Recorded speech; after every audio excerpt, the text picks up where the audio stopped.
Thanks very much for staying with us. Time now for Eye on Africa with me, Georgia Calvin-Smith.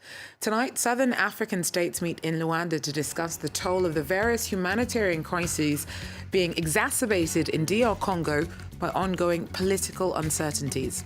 Millions of civilians continue to suffer amidst the complex web of ethnic and militia conflicts. Also, one person's killed in an attempted assassination of the chief of staff of Libya's military strongman, Khalifa Haftar. The targeting of General Abdelrazak al-Nadhuri illustrates ongoing insecurity in the country. And Mozambique's plans to spruce up its railways hits a financial block, and it's forced to turn to the private sector to move forward, a partnership that comes at a cost of passenger comfort. But first, instability in DR Congo was top of the agenda at a Luanda summit of Southern African Regional Bloc, SADC, on Wednesday.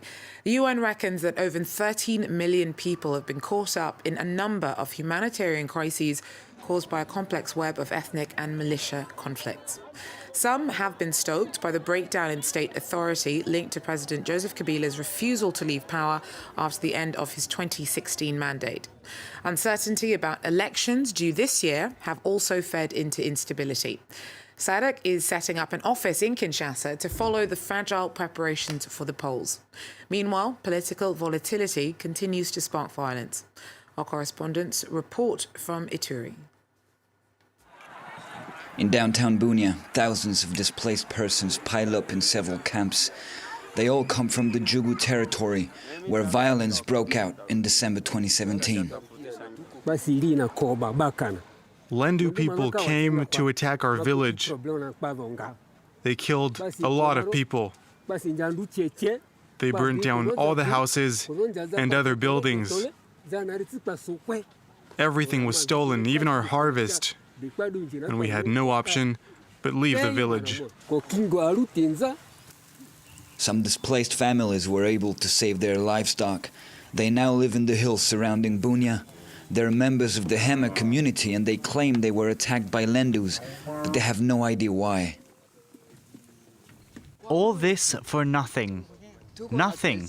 There's no reason. And now we suffer here with our 5 children. Why so much violence? In Ituri, as in many places across eastern Congo, it's a question that's been often asked for more than 2 decades. Tribal rivalries only explain part of the story. Although some suspect recurrent unrest is politically motivated, local authorities deny that disorder has been encouraged in order to further postpone long-delayed presidential elections. Politically motivated violence? What for? Which leader can be happy with ruling on corpses and burnt houses? I don't think so. There are also suspicions that Ituri's instability is linked to the presence of foreign actors covertly in the region to plunder its large gold reserves. In the past, we've seen that at some point Uganda was one of the biggest gold exporting countries. Really unsettling when we know that there's a lot of gold here, but none in Uganda. Many theories, but no certainties in Ituri. Locals welcome the recent respite from violence, but fear that in this war-torn region, it takes only a spark to reignite violence throughout the province. Look now at some news in brief. Zimbabwean health authorities say that they will start recruiting retired and unemployed nurses to fill the 16,000 vacancies left after the government fired all state nurses. They were sacked on Wednesday after going on a wage strike earlier this week. Strikers say they'll keep up industrial action until they see cash in their accounts and have threatened legal action if the mass dismissal isn't reversed by Thursday. Armed groups in South Sudan have released more than 200 child soldiers and reunited them with their families. It's part of a program aimed at freeing more than 1,000 children from militia over the next few months. Around 19,000 children are believed to be fighting in armed forces involved in the country's 5-year civil war. On Wednesday, the East African bloc, IGAD, postponed planned talks on reviving the country's stalled 2015 peace deal. The Nigerian Senate's accused a suspended member of the theft of the legislature's ceremonial mace. 3 men burst into the chamber on Wednesday and snatched the ornamental weapon. The Senate quickly resumed, though, after pulling out a spare. Decisions in the upper house cannot be approved without the staff, which symbolises the authority of parliament. The South African courts rejected the appeal of a woman convicted for racist slurs. Former estate agent Vicky Momberg was found guilty last month of repeatedly using racist insults at a black policeman. She'll now serve a 3-year prison sentence and become the first person to be jailed for crimen injuria, willfully injuring someone's dignity. Previous convictions have resulted in fines. Well, one person was killed in a car bombing that targeted the chief of staff of Libya's military strongman, Khalifa Haftar. General Abdelrazak al-Nadhuri survived Wednesday's assassination attempt in the eastern city of Benghazi.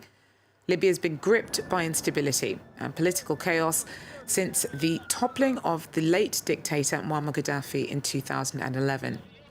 Jihadists with the Islamic State group remain active in central and southern Libya despite being forced out of their northern stronghold of Sirte in 2016.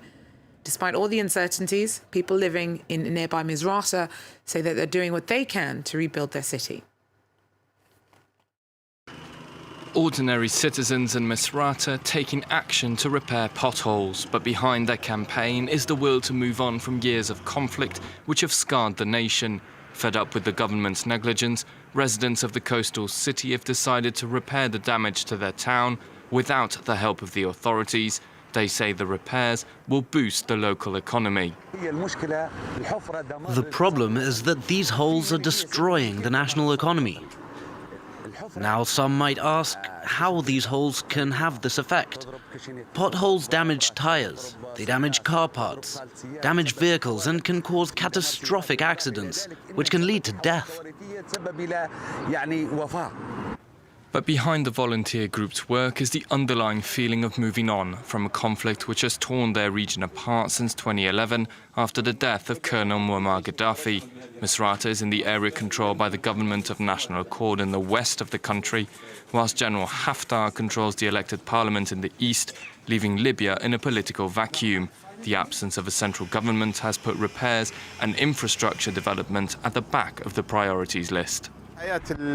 Of course, the government and companies are not able to work because the economic situation does not allow them to pave the roads, and they don't even have the resources to cover the costs. The 80 members of the Our Streets programme have become popular in the city, receiving donations from locals. They have been paving Misrata's streets for 3 months now, fixing dozens of them, even though volunteers say they still have a lot of work to do. Well, Mozambique is ramping up investment in developing railway infrastructure, but mounting public debt's taking its toll on the plans, and authorities have had to cede control of the project to the private sector. It's 3 o'clock in the morning at Nampula station in central Mozambique. Another overcrowded train heading 350 kilometers towards Cuamba. It will be a suffocating journey of more than 10 hours, even for those who boarded early enough to get a seat. We can't stand it anymore. There aren't enough carriages and there are too many people. The train is always full. There's not enough room. The Mozambique government has prioritized rail development in recent years, but mounting public debt forced the authorities to cede control of the project to the private sector. This line's operator, CDN, is owned by Brazilian mining giant Vale and Japanese conglomerate Mitsui. Since 2005, it has restored the former colonial line, which linked its inland coal mines with the port at Nacala. It now operates a network of 1,350 kilometers, following an investment of more than 4 billion euros. We've had very positive growth from 2016 to 2017. In terms of goods, we saw an increase of 65%. We carry 400,000 tonnes a year. And in terms of passenger traffic, we've recorded the largest increase of 275%. But the economic success has not translated into increased comfort for passengers since the company's focus is on its more profitable commercial operation. Today, the Nacala line only exists because of coal, but once the mine is closed, what will justify the continuation of operations? 8 new rail corridor projects are now underway in Mozambique, all funded with the private capital of large companies, attracted by the country's vast mineral wealth. Yet whether their interest in the sector will continue for the long haul is as yet unclear. Well, that's it for Eye on Africa for now. Thanks for joining us. Do so again. Take care.